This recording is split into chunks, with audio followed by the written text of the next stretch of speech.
نحمده ونصلي على رسوله الكريم اما بعد فقد قال الله تبارك وتعالى كما ورد في سورة الانشقاق اعوذ بالله من الشيطان الرجيم بسم الله الرحمن الرحيم فلا اقسم بالشفق والليل وما وسق والقمر اذا اتسق لتركبن طبقا عن طبق فما لهم لا يؤمنون صدق اللہ العظیم۔ رب اشرح لي صدری ویسر لي امری واحلل عقدۃ من لسانی یفقہوا قولی۔ اللہم ربنا الہمنا رشدنا واعذنا من شرور انفسنا، اللہم ارنا الحق حقا وارزقنا اتباعہ وارنا الباطل باطلا وارزقنا اجتنابہ، اللہم وفقنا لما تحب وترضى آمین یا رب العالمین۔ سورۃ المدثر کے درمیان میں اللہ تعالیٰ نے قسمیں کھائیں اور اس میں چاند اور رات اس کا ذکر آیا خاص طور پر۔ یہی معاملہ نظر آیا ہمیں سورہ انشقاق میں، اس کے بھی درمیان میں قسمیں کھائیں۔ عام طور پر قسمیں جو ہیں سورتوں کے شروع میں ہوتی ہیں، اگرچہ استثناءات ہیں اور بھی مثالیں اس کی ہیں، لیکن یہ ہے کہ عام طور پر قسمیں ہوتی ہیں شروع میں۔ والفجر وليال عشر والشفع والوتر قسمیں ہیں، اسی طریقے والعصر قسم ہے شروع میں ہے، والتین والزیتون وطور سینین وہذا البلد الامین۔ عام طور پر سورتوں کے آغاز میں قسمیں کھائی جاتی ہیں، لیکن کچھ اس کی استثناءات ہیں جن میں سے یہ دو مقامات بہت اہم ہیں، اور ان دونوں کے ضمن میں جو باتیں میں عرض کر رہا ہوں انہیں آپ تفسیر نہ سمجھیں، بلکہ وہ انٹیوشنل اور جو وجدانی ایک مجھے تاثر اس سے حاصل ہوا ہے وہ میں آپ کے سامنے بیان کر رہا ہوں۔ چنانچہ میرے نزدیک سورہ مدثر کی آیات میں بعثت محمدی صلی اللہ علیہ وسلم کا ذکر ہے۔ اس میں کیا فرمایا گیا؟ کلا والقمر، قسم ہے چاند کی۔ حضور کی بعثت سے پہلے جو ہدایت نبوت تھی وہ گویا کہ چاند کے مانند تھی۔ ابھی جیسا کہ آپ کو معلوم ہے، میں نے بیان بھی کیا تھا، تدریجاً نبوت کا ارتقاء ہو رہا تھا نبوت اور رسالت میں، تو وہ گویا کہ جیسے چاند کی روشنی ہوتی، چاند کی روشنی سورج کی روشنی کے سامنے تو کوئی حیثیت نہیں رکھتی، لیکن یہ ہے کہ وہ چاند کے مانند تھی۔ پھر ایک بڑی طویل رات آئی، اور وہ رات ہے 600 برس، جس میں کوئی نبی کوئی رسول دنیا میں موجود نہیں تھا، حضرت عیسیٰ علیہ السلام کے اور حضور کے مابین صلی اللہ علیہ وسلم۔ تو وہاں کلا والقمر واللیل اذ ادبر، اب جب کہ حضور کی بعثت ہوئی ہے تو وہ رات اب گویا کہ پیٹھ موڑ کر جا رہی ہے، اس کی روانگی ہے۔ والصبح اذا اسفر، اور قسم ہے صبح کی جب کہ وہ روشن ہو جائے۔ گویا کہ خورشید نبوت محمدی اب طلوع ہو گیا ہے، تو اب گویا کہ یہ سورج کے مانند ہے، یہ خورشید نبوت ہے۔ وہ چاند کا معاملہ تھا، یہ اب خورشید نبوت محمدی ہے۔ اور فرمایا نذیرا للبشر، یہ خبردار کرنے کے لیے ہے پوری نوع انسانی کو، کسی قوم کو نہیں۔ اسی لیے جیسا کہ بعد میں واضح کیا گیا وما ارسلناک الا کافۃ للناس بشیرا ونذیرا، اے نبی ہم نے آپ کو نہیں بھیجا ہے مگر تمام نوع انسانی کے لیے بشیر و نذیر بنا کر۔ تو یہ گویا کہ چونکہ سورہ مدثر کے شروع میں حضور کی بعثت ہی کا ذکر ہے، یا ایھا المدثر قم فانذر وربک فکبر، یہ سارا معاملہ کیا ہے؟ بعثت محمدی صلی اللہ علیہ وسلم کا۔ اسی طریقے سے یہ جو ہے جو میرا آج کا زیادہ موضوع ہے، اگرچہ پچھلے جمعے میں کچھ بیان کر چکا ہوں لیکن اس میں کچھ خلا رہ گئے تھے جنہیں میں آج پورا کروں گا۔ یہ جو قسمیں کھائی گئی ہیں، فلا اقسم بالشفق واللیل وما وسق والقمر اذا اتسق لترکبن طبقا عن طبق، وہاں بھی تین یہاں بھی تین قسمیں، وہاں بھی رات اور چاند کا ذکر، یہاں بھی رات اور چاند کا ذکر، یہ سمجھیے مشابہت ہیں دونوں مقامات میں۔ اب اس کا پس منظر کیا ہے ان آیات کا؟ حضور صلی اللہ علیہ وسلم پر خورشید نبوت طلوع ہو گیا، لیکن اس کے بعد جلد ہی ایک زوال کا آغاز ہو گیا، جیسا کہ حضور نے خود فرما دیا تھا بدا الاسلام غریبا وسيعود كما بدا فطوبى للغرباء۔ خلافت راشدہ کے اختتام کے ساتھ ہی وہ جو زوال کا آغاز ہوا ہے، اس لیے کہ اسلامی نظام جس میں وہ خلافت کا نظام تھا کہ وہ شورائی نظام تھا، وہ تو مسلمانوں کے مشورے سے کوئی خلیفہ مقرر ہوتا تھا، اہل ترین آدمی، کوئی موروثی نظام تو نہیں تھا۔ اب وہ ملوکیت کا دور آ گیا تو گویا کہ ایک منزل گر گئی، پھر رفتہ رفتہ اور زوال ہوتا چلا گیا۔ تو اس اعتبار سے ایک وقت وہ آیا، آج سے یوں سمجھیے 300 برس قبل، کہ گویا کہ خورشید نبوت محمدی غروب ہو گیا، البتہ اس کی صرف شفق کی لالی جو ہے وہ باقی رہ گئی۔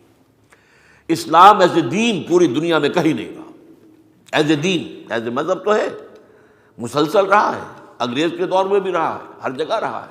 نماز روزے پر تو پابندی کہیں نہیں لگی، چاہے وہ جو امپیریلزم جو تھا، یورپین امپیریلزم، کسی نے بھی نماز روزے پر پابندی نہیں لگائی، لیکن وہ دین کی حیثیت سے وہ آپ کو معلوم ہے کہ آج سے 300 برس قبل جو ہے وہ غروب ہو گیا سورج۔ اب سورج کے غروب ہونے کے بعد جو ہے آپ کو معلوم ہے شفق کی لالی رہتی ہے، روشنی کچھ دیر تک رہتی ہے۔ اب گویا کہ دنیا میں جو باقی رہ گئی تھی وہ نبوت کی تعلیم کی شفق کے مانند تھی۔ فلا اقسم بالشفق واللیل وما وسق، اس کے بعد جو رات شروع ہوئی ہے اور جو کچھ اس نے اپنے اندر سمیٹ لیا، یہ رات جو ہے 300 برس کی نوع انسانی پر، اس کو آپ اچھی طرح سمجھ لیجیے، اس کے دو پہلو ہیں۔ اس طویل رات میں پہلا کام کیا ہوا؟ امت محمد صلی اللہ علیہ وسلم غلام ہو گئی۔ یورپین امپیریلزم انڈونیشیا سے لے کر موراکو تک، یہاں تک کہ 20ویں صدی کے آغاز میں سلطنت عثمانیہ بھی ختم ہو گئی۔ گویا کہ یہ رات جو ہے، اس نے یہ سیاہی جو ہے، اس رات کی سیاہی امت مسلمہ پر اس حیثیت سے ہوئی۔ اور اس رات کی سیاہی کا دوسرا پہلو کیا تھا؟ اسی کے دوران دجالیت نے اپنا تانا بانا بنا ہے، وہ جو میں آپ سے عرض کر چکا ہوں، یہ جو فرمایا واللیل وما وسق، اور قسم رات کی، جو کچھ اس نے اپنے اندر سمیٹ لیا ہے۔ عام طور پر مفسرین نے اس میں لکھا ہے کہ رات کے وقت چور بھی نکل آتے ہیں، ڈاکو بھی کرتے ہیں، وحوش اور درندے بھی جنگلوں میں نکل آتی ہے وہ، لیکن یہ جو میں آپ کے سامنے رکھ رہا ہوں، پھر میں عرض کر رہا ہوں، یہ میری ایک وجدانی جو ہے وہ میرا ایک خیال ہے جو آپ کے سامنے رکھ رہا ہوں، لیکن مجھے اس کے پر بہت وثوق حاصل ہے۔ اس رات نے اپنے اندر کیا کچھ سمیٹا ہے؟ نمبر ایک، امت مسلمہ کی غلامی ہے، پورا یورپین امپیریلزم، یورپین کولونیلزم جسے ہم کہتے ہیں، وہ چھا گیا۔ اور دوسرے، دجالیت نے 3 جو ہے پردے انسانیت کے اوپر، نوع انسانی کے اوپر تان دی ہے۔ یہ میں پہلے بیان کر چکا ہوں، لیکن یہ چیزیں بار بار بیان کرنے کی اور یاد کرنے کی۔ سب سے اونچا پردہ کیا ہے؟ سیاست کی سطح پر، ریاست اور سیاست کی سطح پر، نمبر 1 سیکولرزم، مذہب کو علیحدہ کر دو، ریاست سے کوئی تعلق نہیں ہے مذہب کا۔ نمبر 2 عوامی حاکمیت، ہم خود حاکم ہیں، خود قانون بنائیں گے، جو چاہیں گے بنائیں گے، 2 مردوں کی شادیاں کرائیں گے، ہمارا اختیار ہے۔ اور نمبر 3 وطنی قومیت، وطن کی بنیاد پر قومیت ہوگی کہ کسی ایک محدود علاقے میں رہنے والے سب برابر کے شہری ہیں۔ یہ 3 چیزیں ہیں جس کی بنیاد پر جو دین کا معاملہ، دین تو فرق کرتا ہے مسلم اور غیر مسلم میں۔ اسلامی ریاست جو ہے، ظاہر بات ہے کہ اس میں مسلم اور غیر مسلم کا سٹیٹس ایک نہیں ہے، غیر مسلم یا ذمہ ہے یا معاہد ہو سکتا ہے، لیکن وہ برابر نہیں ہے۔ وہ مسلمان جو ہے اس کا اصل شہری مسلمان ہے، اس لیے کہ وہ ایک نظریاتی مملکت ہے، وہ ایک قومی ریاست اس معنی میں نہیں ہے، وطنی قومیت کی بنیاد پر نہیں ہے، جس کو اقبال نے کہا تھا کہ ان تازہ خداؤں میں بڑا سب سے وطن ہے، جو پیرہن اس کا ہے وہ مذہب کا کفن ہے۔ تو یہ دجالیت کا ایک جو ہے پورے عالم انسانی کے اوپر۔ دوسرا، معاشی سطح پر سود حرام ترین شے جو شریعت کے نزدیک ہے، جوا، پھر فحاشی کو ذریعہ بنانا آمدنی کا۔ آج انسان یہاں پہنچ گیا ہے، UN نے طے کیا ہے کہ پروسٹیٹیوشن سے کوئی نفرت نہ کی جائے، یہ کوئی برا کام نہیں ہے، یہ بھی ایک پروفیشن ہے۔ پروسٹیٹیوٹس مت کہو انہیں، دے آر سیکس ورکرز، جیسے کوئی اور ورکر ہوتے ہیں، کنسٹرکشن ورکرز ہوتے ہیں جو تعمیرات کے کام میں لگے ہوئے ہیں، اینٹیں ڈھو رہے ہیں یا کچھ اور کر رہے ہیں، یا وہ جو ہے تغاری کے اندر مسالہ ڈال کر جو ہے سیمنٹ وغیرہ کا وہ اوپر پہنچا رہے ہیں، تو ایسے یہ کام انہوں نے اپنی جسمانی قوت استعمال کی، انہوں نے اپنا ایک جنسی عضو جو ہے وہ استعمال کیا، کمائی کر کے، اس میں کیا حرج کی بات ہے؟ تو اور منشیات، یہ 4 چیزیں یہ جو ہے معاشیات کے ضمن میں یہ پوری دنیا کے اوپر اس کا تانا بانا ہے۔ تیسرا، معاشرتی سطح پر یہ شرم اور حیا، اس کی اقدار ختم، بے حجابی اور یعنی بے شرمی، بے حیائی۔ پھر عورت اور مرد کی مکمل مساوات، ہر اعتبار سے مساوی۔ پھر یہ کیا ہے؟ یہ خاندانی اقدار جو ہیں ان کو ختم کرو، عصمت و عفت کو کیا سمجھتے ہو؟ کوئی خاص اہمیت نہیں ہے، اور خاندانی اقدار کو ختم کرو۔ عورت کو نکالو گھر سے باہر، وہ گھر میں رہ کر جو ہے وہ چراغ خانہ نہ رہے بلکہ وہ محفل شب محفل بن جائے۔ تو یہ تیسرا ہے۔ البتہ یہ تیسرے کا معاملہ میں نے بار بار کہا ہے، یہ تیسرا پردہ ابھی عالم اسلام پر پوری طرح نہیں آیا ہے، لیکن اس کے لیے جو جد و جہد ہو رہی ہے، جو بلینز آف ڈالرز دیے جا رہے ہیں، جو این جی اوز کو ان کاموں پر جو ہے لگا دیا گیا ہے، ہماری اپنی آئیڈیالوجی کونسل جو کچھ کر رہی ہے، ہمارا جو کچھ جو ہے مشرف نے کیا تھا، یہ سب کیا ہے؟ ان غائری قوانین کو بھی ختم کرو۔ اس میں بھی صورت وہی آ رہی ہے نا۔ اصل جو اس وقت سفارشات آئی وہ کیا ہے کہ بالکل برابر ہو جائے طلاق کے معاملے میں مرد اور عورت۔ اسلام کے نظام میں یہ ہے کہ مرد کو اختیار ہے طلاق دینے کا، عورت کو طلاق کا اختیار نہیں ہے۔ وہ خلا حاصل کر سکتی ہے، وہ حاصل کرے گی یا عدالت کے ذریعے یا اپنے خاندان کے بزرگوں کے ذریعے، وہ ان کو قائل کرے گی کہ میں اس کے گھر میں نہیں بچ سکتی اور اس کے یہ معاملات ہیں، تب اس کو خلا ملے گی۔ اس کے ہاتھ میں اختیار نہیں ہے، لیکن یہ کہ اس کو برابر کرنا، سارا وہی مغربی تہذیب۔ اس لیے کہ آپ کو معلوم ہے ہنٹنگٹن نے جو مقالہ لکھا تھا 1993 میں، کلیش آف سویلائزیشن، اسے ڈیولپ کر کے اس نے 3 سال کے بعد 1996 میں پوری کتاب کی شکل میں شائع کیا، کلیش آف سویلائزیشن۔ اور وہ سویلائزیشن سے تصادم جو ہو رہا ہے وہ صرف اسلام کا ہے، اسلامی تہذیب ہے جو راستے میں رکاوٹ بن رہی ہے۔ یہ ایک دم جو کر دیا تھا سابق صدر جو مشرف تھا، اس نے جو کچھ کیا کہ ایک دم جو ہے تمام جتنے بھی ادارے ہیں سیاسی، ان میں 30%، 33% عورتوں کی نمائندگی ہو جائے، پوری دنیا میں کہیں نہیں۔ ہم تو گویا کہ ان کے چمچے ہی نہیں کڑچھے بن گئے، اس تہذیب کا کڑچھا بن گیا پاکستان، کہ کہیں ہاں ہندوستان میں جمہوریت ہے، وہاں تو یہ نہیں ہے۔ امریکہ جمہوریت کی ماں ہے، اس کہہ لیجیے اس کی معراج ہے، وہاں تو یہ نہیں ہے۔ لیکن ہم نے آگے بڑھ کر کہ تم جو کہتے ہو تشویٰ ابرو کا اشارہ چاہیے، ہم آگے سے آگے نکل جائیں گے۔ تو یہ ہے در حقیقت کہ وہ کائرو کانفرنس، پھر بیجنگ کانفرنس، پھر بیجنگ +5 کانفرنس، یہ سب ہے اس دجالی فطرت جو فتنہ ہے، اس کی تیسری جو چادر ہے، اس کو عالم اسلام پر بھی پوری طرح اڑا دیا جائے۔ اس لیے کہ ابھی عالم اسلام میں کچھ خاندانی اقدار باقی ہیں، کچھ شرم و حیا اور کچھ عظمت و عفت کی اقدار باقی ہیں، کچھ خاندانی نظام جو ہے اس کی کچھ قدریں باقی ہیں، ان کو ختم کرنے کے در پہ ہیں۔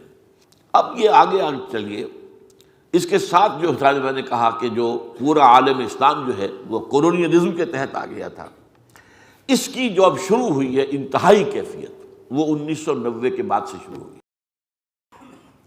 1990 میں نمبر 1 USSR ختم ہو گیا، اس سے پہلے تو جو ایک مقابلے میں تھا، امریکہ کے مقابلے میں یا ویسٹ کے مقابلے میں کوئی نظام اگر تھا جو اسے چیلنج کر رہا تھا، وہ ختم ہو گیا، زمین بوس، اور امریکہ کو حیثیت حاصل ہو گئی سول سپریم پاور آن ارتھ، زمین کی عظیم ترین قوت، اب کوئی مقابلے میں نہیں، انا ولا غیری۔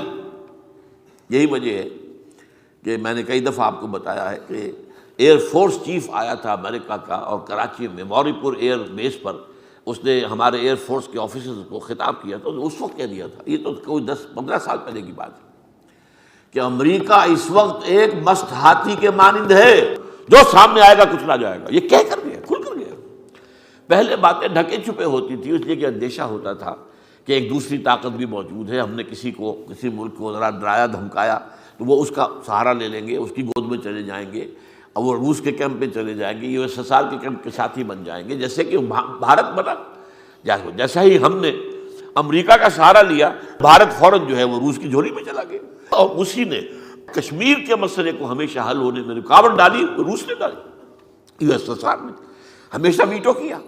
کوئی بھی اگر آیا ہے کوئی کشمیر کے معاملے میں UN کے اندر ریزولوشن، ویٹو کرنے والا USSR، اس لیے کہ وہ بھارت جو ہے اس کا حمایت کی تھا یا اس کا حمایت یافتہ تھا۔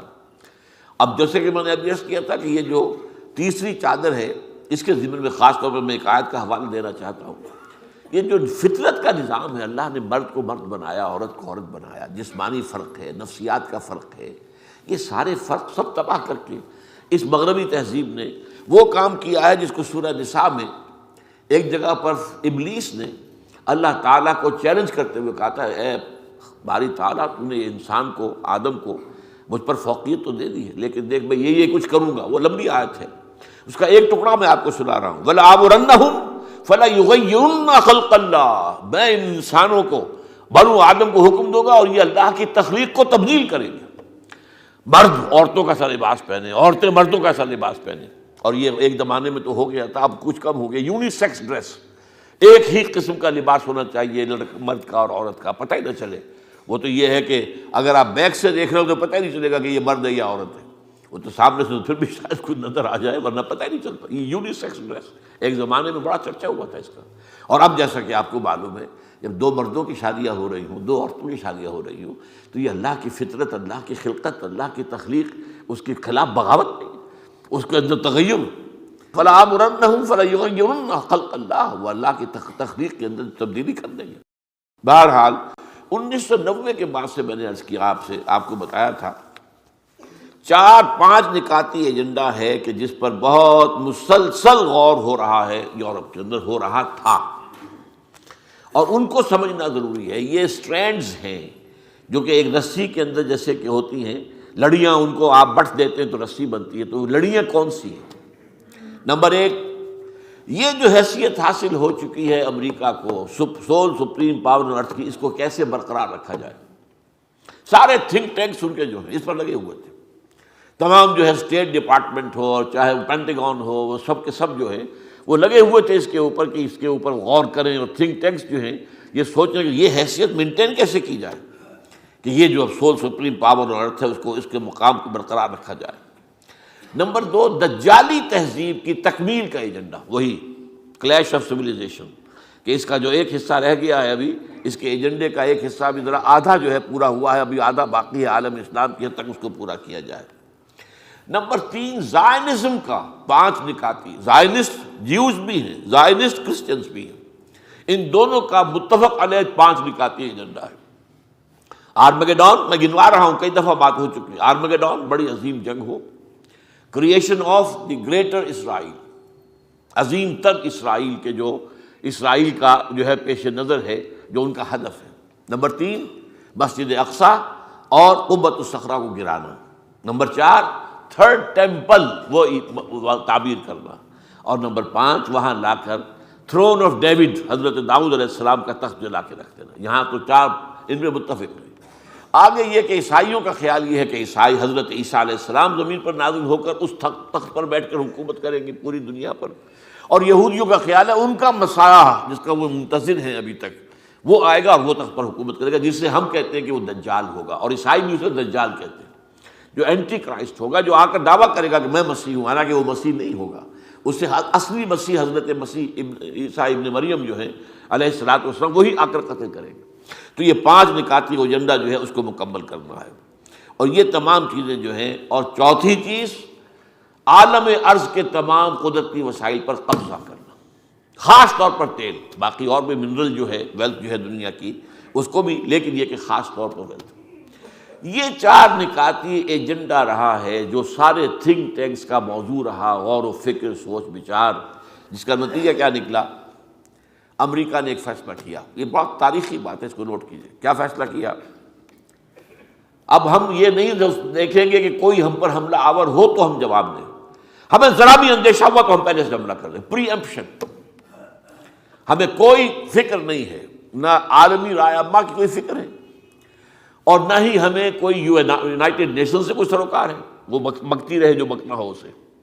اب ہمیں اپنے الائز کی بھی فکر نہیں ہے، ہم خود اتنے طاقتور ہیں، ہم یہ سارا معاملہ خود کر سکتے ہیں، اور جنگجوئی کا ایک نقشہ جو ہے، یہ جنگجو جو صدر تھا امریکہ کے صدور میں سے، یہ بش ثانی جو ہے، در حقیقت یہ جنگجو صدر کی حیثیت سے تاریخ کے اندر جائے گا۔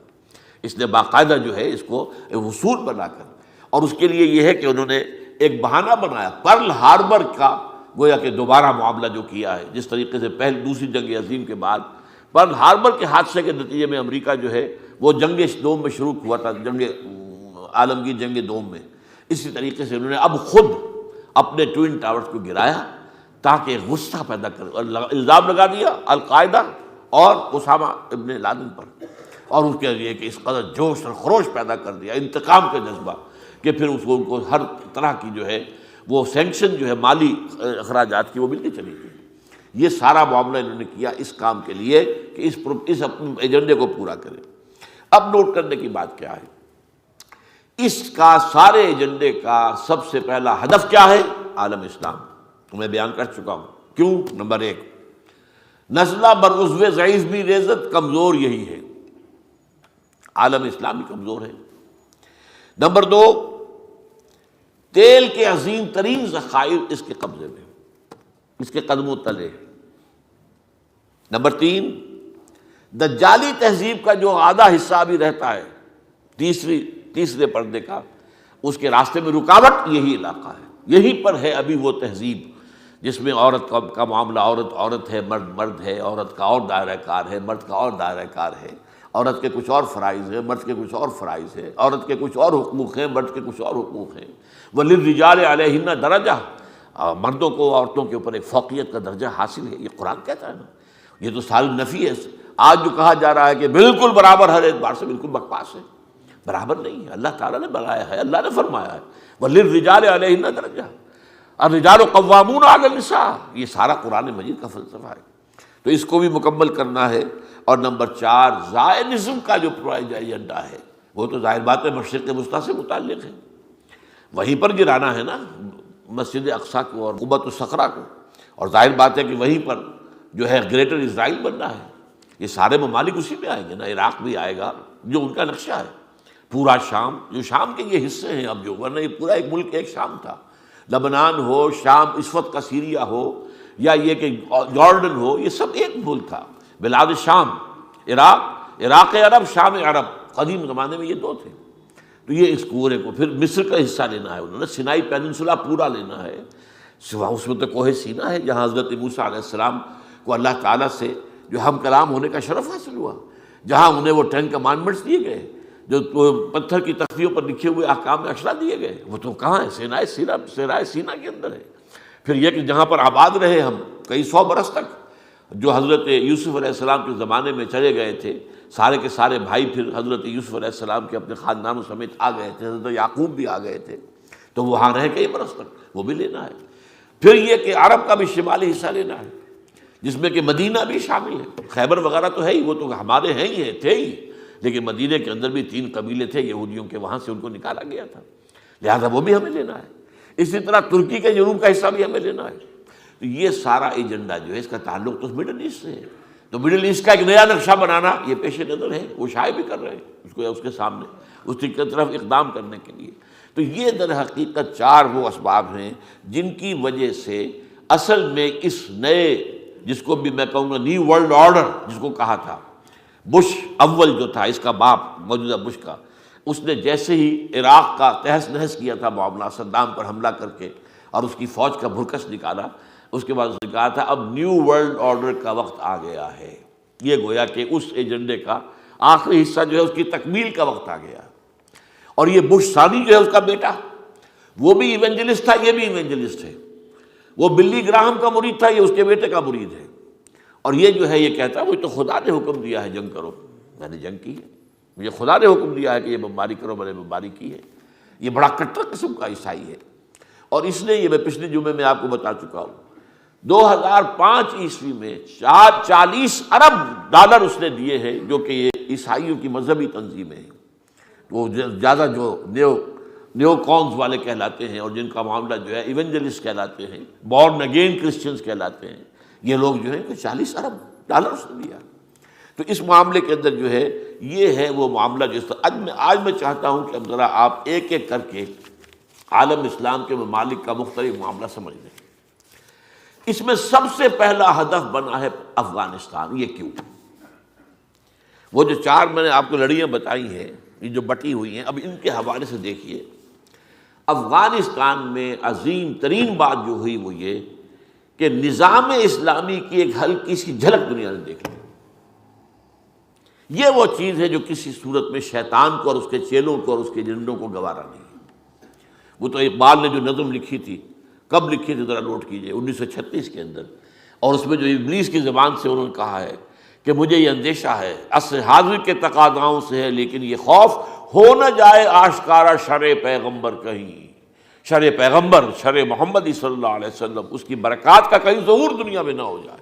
اگر وہ ہو گیا تو میری ابلیسیت کا پردہ چاک ہو جائے گا، میرا سارا تانا بانا جو میں نے بڑی محنتوں سے بنایا ہے، صدیوں کی محنت سے بنایا ہے، وہ سارا جو ہے وہ ختم ہو جائے گا، وہ جو ہے برباد ہو جائے گا۔ اس کی جھلک نظر آئی، اگرچہ ابھی کوئی اسلامی نظام وہاں قائم نہیں ہوا تھا، لیکن یہ ہے کہ چند سزائیں جو ہے اسلامی وہ نافذ کی گئی، نتیجہ یہ ہوا کہ 100% امن، پیس، نہ ڈاکہ رہا، نہ چوری رہی، نہ کوئی اور زیادتی رہی، نہ زنا رہا، نہ ریپ رہا، کچھ ختم، صرف اس کی سزائیں جو ہے شریعت کی نافذ ہو گئی۔ اور ایک حکم پر ملا ابھر کے، آپ کو معلوم ہے پاپی کی کاشت جو ہے زیرو ہو گئی، جو اربوں ڈالر امریکہ دیتا ہے کسی طریقے سے باز آ جاؤ، خدا کے لیے یہ پیسے لے لو، تم یہ پاپی کاشت نہ کرو، لیکن نہیں، پاپی ہو رہی، ہر سال زیادہ بڑھ رہی ہے، مقدار اس کی جو ہے وہاں پر بڑھتی چلی جا رہی ہے، اور وہاں ایک حکم آیا تھا اور بات ختم ہو گئی تھی۔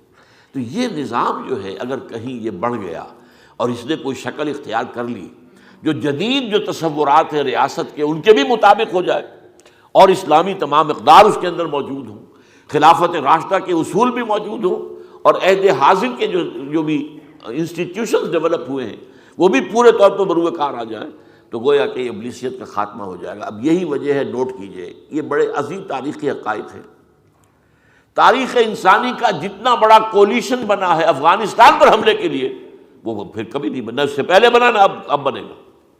عراق پر تو نہیں بنا، نیٹو کی فورسز تو عراق میں نہیں گئی، کیوں نہیں گئی؟ یہاں کیوں آئیں؟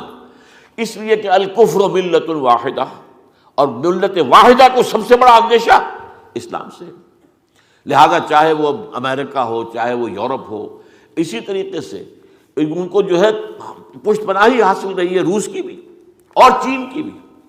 گورڈن براؤن جو وزیر اعظم ہے برطانیہ کا، اس نے بیان دیا باقاعدہ واشنگٹن میں کہ ان قریب چین بھی اپنی فوجیں افغانستان میں بھیج دے گا۔ اب آپ سوچیے کہنے والا کون ہے؟ یہ کوئی عام اخباری نہیں ہے، کوئی صحافی نہیں ہے، برطانیہ کا وزیر اعظم ہے، اس نے کچھ کہا ہے تو بیک گراؤنڈ میں کچھ ہے موجود لازم، اگرچہ چند دن کے بعد چین کی طرف سے تردید آ گئی، لیکن عام طور پر آپ کو معلوم ہے موجودہ سیاست کا معاملہ جو ہوتا ہے کہ یہ اسی طریقے سے ایک بات آئی، پھر تردید آئی، پھر معلوم ہوا نہیں کچھ تھا، پھر بعد میں کھل کر آ گیا، پہلے وہ کوئی ایک فیلر آیا، اس کے بعد جو ہے رد عمل دیکھ کر، لیکن معلوم ہوتا ہے کہ یہ موجود۔ اس کی وجہ کیا ہے؟ وجہ وہی سمجھ لیجئے کہ افغانستان کے اندر اس بات کا امکان ہے کہ یہاں ایک صحیح اسلامی ریاست قائم ہو جائے، اس کا امکان نظر آیا، لہذا سب سے بڑا کولیشن بن گیا۔ اور اس میں جیسا کہ میں نے ابھی عرض کیا ہے کہ چین کے بھی، میں سمجھتا ہوں چین آئے گا اس میں، یہ چین کو خود اندیشہ ہے، اس کا جو اتنا بڑا صوبہ ہے سنکیانگ، جہاں پہ اکثریت عظیم مسلمانوں کی ہے، وہاں پر بھی تو یہ تحریک، آخر آج کل آپ کو معلوم ہے کوئی ویزا نہیں چاہیے تھاٹ کو، کسی فکر کے لیے تو کوئی نہ ویزا ہے نہ پاسپورٹ ہے، وہ تو جاتا ہے، نہ کوئی پہاڑ روک سکتا ہے، نہ کوئی دریا روک سکتا ہے، وہ ساری چیزیں جو ہے جا رہی ہیں، اور افغانستان کا ایک کونا جا کر مل بھی جاتا ہے چین کے ساتھ۔ یہ جو ایک پٹی سی آتی ہے اوپر، واخان کی پٹی جو ہے، اس کا ایک جو ٹپ جو ہے جا کر چائنا کے ساتھ جڑتا ہے، ملتا ہے، چائنا بھی اس کی گویا کے سرحدوں کے اندر شامل ہے، تو ان کو خطرہ ہے یہاں سے جو ہے ہمارے خلاف جو ہے، اور ہماری اگر یہ تمام چیزیں جو ہیں ہمارے صوبہ سنکیانگ کے اندر آ گئی تو ہمارے لیے معاملہ مشکل ہو جائے گا۔ تو پہلی بات تو یہ ہے کہ اسلامی نظام کے ایک امکان کا معاملہ پیدا ہوا افغانستان میں، لہذا سب سے بڑی جو ہے، اور میں محسوس کرتا ہوں کہ یہ گویا کہ معلوم ہے بن اسرائیل کو، یہ جو ہمارے ہاں حدیث ہے بیان ہوئی ہے، حضور صلی اللہ علیہ وسلم نے فرمایا کہ یخرج من خراسان رایات سود لا یردھا شیء حتی تنصب بإیلیاء، خراسان کے علاقے سے سیاہ پرچم لے کر فوجیں جائیں گی، ان کا رخ کوئی موڑ نہیں سکے گا جب تک کہ وہ جا کر یروشلم میں نصب نہ ہو جائیں جھنڈے پرچم۔ معلوم ہوتا ہے کہ اس حدیث کا علم انہیں ہے کہ یہیں سے معاملہ شروع ہونا ہے، خراسان سے، حدیث نبوی میں ذکر ہے، لہذا گویا کہ وہ اس کو مسخر کر لینا چاہتے ہیں، وہ اپنے پنجے یہاں تو گڑے رکھنا چاہتے ہیں مضبوطی کے ساتھ۔ اوباما نے بھی یہ کہا میں عراق سے فوج نکال لوں گا، افغانستان میں مزید داخل کروں گا، یہ اوباما کا بھی ایجنڈا یہی ہے۔ اور اس کے عراق کے معاملے میں اندر ظاہر بات ہے کہ پہلے بھی لوگ نہیں آئے اس کے ساتھ، لیکن وہ بعد میں عرض کروں گا کہ عراق کا معاملہ کیا تھا۔ عراق کا معاملہ صرف دو چیزیں تھیں، اس میں لڑیاں جو تھیں دو تھیں ان چار میں سے، تیل کے ذخائر، اور نمبر دو فرسٹ ایکسٹینشن آف اسرائیل، پہلا جو ہے آغاز ہونا تھا اسرائیل کی ایکسٹینشن، گریٹر اسرائیل کی طرف پہلا قدم عراق پر، اس لیے کہ جیسے ہی صدام کو شکست ہوئی اور وہ گرا ہے، اس کے مجسمے بھی گرائے گئے ہیں بغداد، شیرون نے جو اس کا وزیر اسرائیل تھا، اس نے کہہ دیا تھا ان قریب عراق پر ہماری حکومت ہوگی، اور پہلے تو ہم صرف فرات تک مانتے تھے، اب ہمارا مطالبہ جو ہے وہ دجلہ تک ہے، ٹائگرس تک ہے، وہاں تک ہم لیں گے۔ تو معلوم ہوا یہ دو، تو عراق میں تو یہ دو چیزیں تھیں۔ افغانستان میں تو یہ گویا کہ افغانستان کا ایک ایجنڈا اور ہے امریکہ کا، اس کو ایک ضرورت ہے۔ ایک اسرائیل تو اس نے کریٹ کیا ہے عالم اسلام کے، عالم عرب کے گویا کہ خنجر کے طور پر، وہاں پر اپنے پاؤں جمائے ہیں اسرائیل کے ذریعے سے۔ اس سے ایک اسرائیل چاہیے in the heart of Asia, Asia کے بالکل مرکز کے اندر، قلب میں آ کر کوئی اسرائیلی حکومت کی طرح کی حکومت جو اس کی پشت پناہ ہو اور جو اسی کے اشاروں پر ناچے اور اسی کے ایجنڈے کی تکمیل کے اندر جو ہے اپنے تمام وسائل و ذرائع صرف کر دے، انہیں مطلوب ہے۔ اس کے لیے انہوں نے افغانستان کو منتخب کر لیا ہے۔ یہاں سے تو ہر صورت ان کا پروگرام یہ ہے، بعد میں عرض کروں گا یہ ان کا پروگرام ہے، ہوگا کیا یہ اللہ جانتا ہے، وہ اس کو معلوم ہے، لیکن پروگرام ان کا کیا ہے۔ یہاں سے تو انہوں نے اپنے پنجے جو ہیں وہ گاڑ کر رکھنے ہی رکھنے ہیں ہر حالت کے اندر، چاہے اس کی وجہ سے اب انہوں نے جو کچھ کیا ہے۔ اب آپ کو معلوم ہے پاکستان کے اوپر جو حملے ہیں ان کے، اب پاکستان کے صوبہ سرحد کے سیٹلڈ ایریا کے اندر شروع ہو گئے، بنو کے اندر آ گیا حملہ، اور یہ بڑا ایک ہے۔ ہماری حکومت کہے جا رہی کوئی معاہدہ نہیں، کوئی معاہدہ، اور ان سے برابر آ رہا معاہدہ ہے، ہمارا معاہدہ ہے، ٹرائی پارٹائٹ ایگریمنٹ ہے ہمارا، یہ سے فریقی ایگریمنٹ ہے۔ افغانستان کی حکومت، پاکستان کی حکومت اور امریکہ اور نیٹو، ان کی حکومت، ان کا معاہدہ ہے، یہ حملے ہوں گے اور ہم مل جل کر رہے ہیں اور آپس میں ایک دوسرے کے تعاون سے کر رہے ہیں۔ یہ سارا معاملہ مغرب سے جو خبر آ رہی وہ یہ ہے، یہاں سے نہیں کوئی معاہدہ نہیں، ہمیں نہیں معلوم، کوئی ہوگا شاید ہوگا، اگر ہوگا تو مشرف کے زمانے کا ہوگا، کوئی ریکارڈ نہیں ہے، کوئی ہمارا معاہدہ نہیں ہے، اور اس کے بعد یہ ہے کہ چھوٹا سا بیان دے دینا، بس بس بس اب نہیں، بس اس کے علاوہ نہیں، اب برداشت نہیں ہوگا، اب ہماری ساورنٹی کو آپ چیلنج نہیں کر سکے، لیکن ہو رہا ہے۔ اس لیے کہ انہوں نے افغانستان کو اپنے بس پڑھتے چھوڑنا نہیں ہے، اسے ایک اسرائیل بنانا ہے ان دی ہارٹ آف ایشیا۔ یہ اس کے بارے میں، افغانستان کے بارے میں اقبال کے میں آپ کو دو شعر سناتا ہوں۔ آسیا، یہ ایشیا کا وہ ہے آسیا، آسیا یک پیکر آب و گلست، یہ مٹی اور پانی کا ایک پیکر ہے، جیسے انسان کا جسم ہے مٹی اور پانی سے بنانا، گارے سے بنا ہے۔ ملت افغان دری پیکر دلست، جس طرح انسان کے جسم کے اندر دل ہے تو ملت افغان جو ہے وہ ایشیا کے دل کی حیثیت رکھتا ہے۔ از فساد او فساد آسیا، اگر وہاں فساد ہوگا پورے ایشیا میں فساد ہو جائے گا۔ از کشاد او کشاد آسیا، اور اگر وہاں کے حالات جو ہے کھل جائیں، بہتر ہو جائیں گے تو وہ جو ہے پورے ایشیا کے اندر راہ کھل جائے گا۔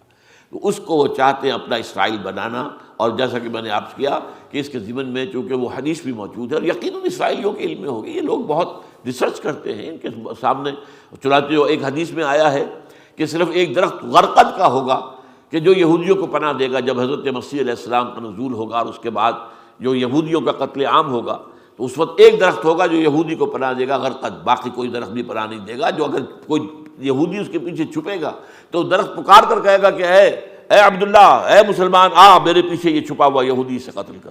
اور انہوں نے اپنے ہاں سب سے زیادہ پلانٹیشن غرقد کی ہوئی ہے، انہیں معلوم ہے، اور یہ میرے علم میں نہیں ہے، ہماری زبان میں اس غرقد کا کیا ترجمہ ہوگا، کون سا وہ درخت ہے، اور آیا وہ اس نام کا کوئی درخت ہمارے ہاں ہے کہ نہیں ہے، لیکن یہ کہ یہ ہے بتایا گیا کہ اسی درخت کی سب سے بڑی پلانٹیشن ہوئی ہے۔ تو یہ حدیث ان کے علم میں۔ نمبر 3، ظاہر بات ہے کہ سینٹرل ایشیا کے تیل کے ذخائر کے لیے راستہ چاہیے، اور وہ افغانستان سے ہو کے گزرتا ہے۔ تیل کے بہت زبردست ذخائر وہاں موجود ہیں۔ ابھی تو چائنا کوشش کر رہا ہے، وہاں سے اس نے پائپ لائن بچھا دی ہے، اور وہ چاہتا ہے کہ وہاں سے وہ تیل جو ہے ادھر سے اپنے ہاں لے جائے، لیکن امریکہ کے ایجنڈے میں ہے۔ وہ اصل میں گریٹر بلوچستان بھی اس لیے بنانا چاہتا ہے کہ اس کے راستے سے افغانستان اور وہاں سے ہو کر یہ راستہ بن جائے، یہ در حقیقت جو ہے سینٹرل ایشیا کے تیل کے ذخائر تک، اور پھر وہاں پر بے انتہا منرلز بے انتہا ہے افغانستان کے اندر، اور یہ ہمارے علم میں نہیں جتنے ان کے علم میں۔ ایک زمانے میں جب کہ ابھی وہ جنگ جاری تھی، اور جو ہمارے ہاں کے کچھ سائنسدان، جن میں سے وہ ایک، ان کا نام آپ کو معلوم ہوگا، وہ پھر کچھ جیل میں بھی رہے، کچھ بشیر الدین محمود، ایٹمک سائنسدان کے بارے میں لوگوں کو شک و شبہ میں ڈال دیا گیا کہ وہ شاید قادیانی ہے۔ قادیانی نہیں ہے، مخلص مسلمان ہے، سنی مسلمان ہے۔ انہوں نے جا کر جو جائزے لیے، ان کا کہنا یہ تھا کہ عظیم ترین ذخائر جو ہے تیل کے، وہ خود افغانستان کے اندر موجود ہیں، اور جو منرل ویلتھ وہاں پر ہے اس کا کوئی اندازہ ہی نہیں ہے، کیونکہ وہ اصل میں سائنسدان ہیں اور ایٹمک سائنسدان ہیں، ان کی بات ہی ہے۔ اور وہاں پر بھی اگر زیر زمین میٹھے پانی کے اتنے بڑے ذخیرے ہیں کہ پورے افغانستان کو اگر اس کو کے ذریعے سے ان کو ٹیپ کر لیا جائے تو اسے باغ و بہار بنایا جا سکتا ہے۔ اب یہ چیزیں اگر ان کے علم میں ہیں تو ظاہر بات ہے کہ ان کے علم میں بھی ہے اسی لیے انہوں نے سب سے بڑا مرکز جو بنایا ہے وہ در حقیقت افغانستان کو بنایا. اس میں ایک بات اور بھی عرض کر دوں، امریکہ جیسی سپر پاور جو ہے وہ اپنے تمام جو ہے آپشن کو ایک ہی نہیں رکھا کرتی، آلٹرنیٹ آپشنز بھی ان کے رہتے ہیں. ایک آپشن ان کا ہارٹ آف ایشیا میں ایک اسرائیل کریٹ کرنے کا ایک آپشن یہ تھا، اور شاید اب بھی ہو. کشمیر کو، گریٹر کشمیر، انڈین کشمیر، پاکستانی کشمیر اور ادھر سے گلگت ہنزا ملا کر گریٹر کشمیر، کیونکہ یہ گلگت ہنزا بھی اس زمانے میں سکھوں کی ریاست جو تھی کشمیر کی، ان میں شامل تھے. ان کو بنا کر، اور اس سے یہ کہ چائنا کو کنٹین کرنے کا پروگرام جو ہے وہ بھی مکمل ہو جائے، اور ہارٹ آف ایشیا میں ایک اسرائیل بن جائے. آبادی کتنی ہے وہاں؟ بہت تھوڑی ہے. ان سب کو سونے میں بھی تول دے تو وہ ان کو جو ہے استعمال کر سکتے ہیں، اپنی مرضی کے مطابق ان سے جو ہے وہ پالیسیاں بنوا سکتے ہیں. تو ان کا ایک آلٹرنیٹ یہ رہا ہے.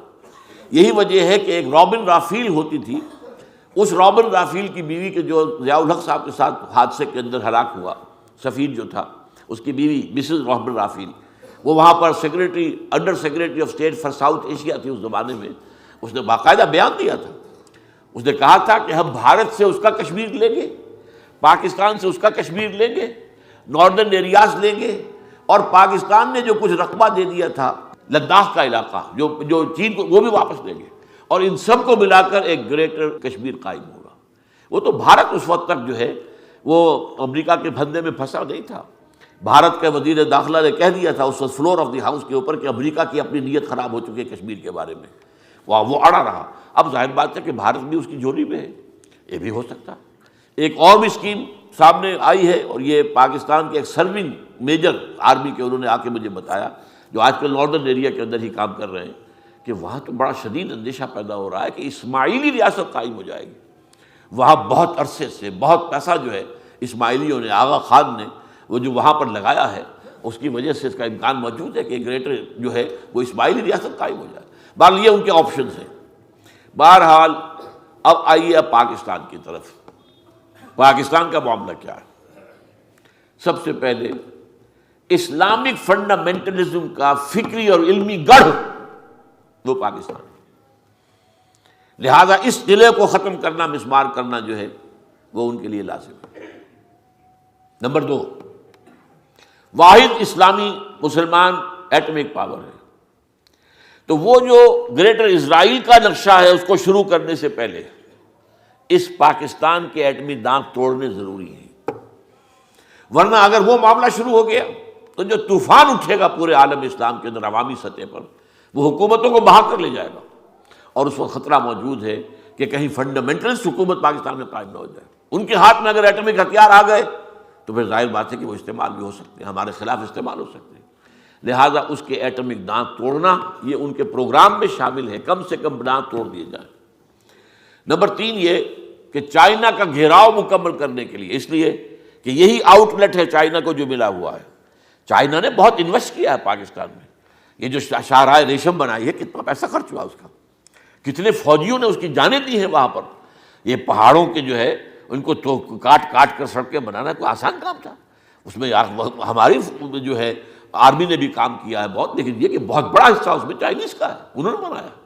وہ اس کے ذریعے سے پاکستان، اور پھر اس سے آگے گوادر کے ذریعے سے وہ چاہتا ہے کہ یہ جو ہے مڈل ایسٹ کا معاملہ جو ہے اس کے ساتھ اس کے تجارتی روابط جو ہے براہ راست وہ لمبا سفر کر کے، اور چائنا سے وہ پیسیفک اوشن سے ہو کر، پھر ملاکا اسٹریٹ آف ملاکا سے ہو کر، پھر انڈین اوشن سے گزر کر، اور پھر کہیں پہنچنا مڈل ایسٹ میں. اور کہاں یہ ہے کہ سیدھا شاہراہ ریشم کے ساتھ سے اتر کر اور وہ آ جائے اور وہ گرم پانی جو ہے اس کے بحیرہ عرب کے اس میں پہنچ جائے. تو ایک تیسرا پروگرام یہ بھی ہے. چوتھا پروگرام کیا ہے؟ بلوچستان کو گریٹر اسرائیل، گریٹر بلوچستان بنا کر ایک تو اس سے وہ راستہ لینا ہے تھرو افغانستان ٹو جو سینٹرل ایشیا کے ڈپازٹ سے آئل کے، اور پھر یہ کہ خود اس کے اندر جو ہے بہت بڑے پیمانے کے اوپر منرل دولت موجود ہے. یہ اس وجہ سے بھی ہے. پھر یہ ہے پاکستان کا معاملہ کہ اس کے ایٹمک دانت توڑ کر اور اس سے بھارت کے رحم و کرم پر چھوڑ دیا جائے، پھر جو چاہے بھارت کرے. اس میں کئی دفعہ آپ کو بتا چکا، کنڈولیزا رائس کا یہ بیان وہ اب اسی مقام پر ہے جس پر کبھی وہ مسز رابن رافیل تھی، اسی پوسٹ پر اب کون، بلکہ اس سے ذرا اوپر کے store per secretary of state ہے. یہ تو وزیر لیول پر ہے. اس نے کہا ہے کہ پاکستان کے مستقبل کا فیصلہ بھارت اور امریکہ مل کر کرے. یہ اس کے آن ریکارڈ ہے. اس میں کوئی بات ایسی نہیں ہے کہ جو کوئی ادھر سے سنی سنائی ہو. یہ باتیں ان کے سامنے موجود ہیں. اس اعتبار سے بھارت پاکستان کا معاملہ جو ہے اس میں نمبر 2 ہے. نمبر 1 افغانستان کے بعد نمبر 2. کیوں؟ اس لیے کہ اسلامک فنڈامنٹلزم کا علمی اور فکری گڑھ پاکستان. نمبر 2 بلوچستان کے راستے سے ہی جو ہے وہ انہیں گریٹر جو ہے ذخائر جو ہے تیل کے سینٹرل ایشیا کے وہاں تک پہنچنے کا راستہ نکالنا ہے. نمبر 3 چائنا کے گھیراؤ کی تکمیل کرنی ہے. اور یہ سارا جو ہے چائنا نے انویسٹ کیا ہوا ہے اتنا کچھ، اور اس کے سارے نقشے کو ختم کرنا ہے، اس کے پیش نظر ہے. نمبر 4 بھارت کو امریکہ نے جو ایک تحفہ دیا ہے بہت بڑا، اس کی دوستی جو آ گیا ہے، اس کا دوست بن گیا ہے، اس کا الائی بن گیا ہے، اسٹریٹجک پارٹنر بن گیا ہے، تو آخر کچھ تو قیمت دینی تھی نا. اس کے ساتھ سول نیوکلیئر معاہدہ کیا ہے، اتنا بڑا معاملہ کیا ہے کہ اب اسے کھلی چھوٹ ہے، جہاں سے چاہے دنیا سے وہ جو بھی ہے نیوکلیئر بم بنانے والے جو بھی مصائب جو ہوتے ہیں، جو بھی چیزیں ہیں، پرزے ہیں، جو سامان ہیں، تو وہ جہاں سے چاہے خرید لے، اس کو اختیار ہے، پورا اختیار ہے. تو یہ تحفہ دینے کے ساتھ پاکستان کے ایٹمک دانت توڑ کر پاکستان کو اس کے رحم و کرم پر ڈال دینا ہے. ایک طرف بھارت جو ہے اسکرو کر رہا ہے، ہمیں ہمارے خلاف جو ہے ٹائٹ کر رہا ہے، پانی کے ذریعے سے ہمیں گویا کہ گھٹنوں کے بل گرانے کے لیے اس کا پورا نقشہ بنا ہوا ہے. وہ اس پورے علاقے کو، پنجاب کے علاقے کو پورے کو، وہ ریگستان دوبارہ جیسے باریں کبھی ہوتی تھی، نیلی بار اور فلاں یہ باریں جو ہوتی تھی، یہ سب صحرا تھے، یہ سب صحرا کے اندر تبدیل ہو جائے گا. اس کے بعد نمبر 4 پر ان کا پروگرام سعودی عرب اور شام کا بھی ہے. سعودی عرب کیوں؟ سعودی عرب جو ہے سورس ہے وہابزم کی، اور وہابزم جو ہے اس نے در حقیقت جو اسلامک فنڈامنٹلزم ہے بنیادی، اس کو جو ہے بہت تقویت دی ہے دنیا کے اندر. اور اس کو بھی وہ فنڈامنٹلسٹ کی حیثیت سے وہابزم کو بھی گالی کے طور پر استعمال کرتا ہے ویسٹ. اور ظاہر بات ہے کہ وہاں پر آپ کو معلوم ہے وہاں کے نظام تعلیم میں قرآن شامل ہے، انٹیگرل پارٹ ہے اس کا. وہاں تو جو کچھ بھی ہو رہا ہے، تو اب ظاہر بات ہے انہوں نے یہ تو کر دیا حکومت نے امریکہ کی منشا پر کہ وہ اپنے نصاب میں سے جو کتابیں ہیں نصابی، ان میں سے جہاد اور قتال کی آیات نکال دی، ان میں سے جو عیسائی اور یہودیوں کے خلاف آیات ہیں وہ نکال دی، تاکہ نوجوان نسل کے ذہن میں وہ آیات نہ آئیں، یا ایھا الذین آمنوا لا تتخذوا اليہود والنصارى اولیاء، نہ پڑھے لوگ یہ. لیکن قرآن کو تو نہیں مت کر سکتا سعودی عرب. قرآن تو ان کی رگ و پے میں ہے، قرآن تو پڑھا جا رہا ہے، قرآن تو پڑھا جائے گا، پڑھا جاتا رہے گا. لہٰذا اس کے ہاں وہ بھی فنڈامنٹلزم کا چونکہ بڑی سورس ہے. اور آپ کو معلوم ہے کہ ہولی سائٹس کے اوپر جو ہے حملہ کرنے کا معاملہ امریکہ میں آ چکا ہے. اب آخری بات یہ ہے کہ یہ تو وہ باتیں ہیں جو میں نے آپ سے عرض کیا کہ جو ان کا نقشہ ہے. لیکن یہ کہ جیسا کہ ہمیں معلوم ہے اسلام میں جیسے ہی غربت کا آغاز ہوا تھا، تجدیدی مسائل کا بھی آغاز ہو گیا تھا. یہ تجدیدی مسائل جو ہیں 1400 برس میں تدریجاً بڑھتے بڑھتے بڑھتے وہ اب اپنے کلائمیکس کو پہنچنے والی ہے. اب وہ وقت آ گیا ہے تجدید کامل جو ہے اللہ کے دین کی ہو کر رہے گی. اور یہی در حقیقت ان آیات میں سے تیسری آیت کا مطلب ہے. یہ جو فرمایا فلا اقسم بالشفق واللیل وما وسق والقمر اذا اتسق، یہ تجدید کا چاند رفتہ رفتہ جب کہ بھرتا ہے. وہ چاند ایک پہلے دن کا ہلال ہے، پھر ہے دوسری تیسری چوتھی 14 صدیوں میں آ کر اب اسلام کی تجدید کامل ہونے والی ہے. یہ وہ وقت آ چکا ہے جب مجدد کامل کا ظہور ہوگا، اور اسی کے ضمن میں مختلف تجدیدی مسائل جو ہیں وہ چھوٹی چھوٹی تجدیدی مسائل یہ عالم اسلام میں چل رہی ہیں، ہندوستان پاکستان میں بھی چل رہی ہیں، پاکستان میں خاص طور پر. تو اس حوالے سے یہ اس آیت کا جو تیسرا جو حصہ ہے ان آیات کا، فلا اقسم بالشفق واللیل وما وسق والقمر اذا اتسق لترکبن طبقا عن طبق. یہ تجدید کا کام بھی جیسے نبوت کی تکمیل ہوئی تھی، وہ بھی کئی ہزار برس میں جا کر ہوئی. حضرت آدم سے حضور صلی اللہ علیہ وسلم تک کئی ہزار برس تکمیل نبوت اور تکمیل رسالت تدریجاً. اسی طریقے سے یہ جو تجدید اب ہونی ہے، تجدید دین، تجدید اسلام اور کامل تجدید، اس کا بھی وقت اب آ گیا ہے. تو ہونا تو یہ ہے، البتہ یہ کہ اس سے پہلے مسلمانوں کو کچھ زخم لگنے ہیں، ہمیں کچھ سزائیں ملنی ہیں. ہوگا وہی جو اللہ چاہے گا، بالآخر اسلام کا غلبہ ہوگا پوری دنیا میں.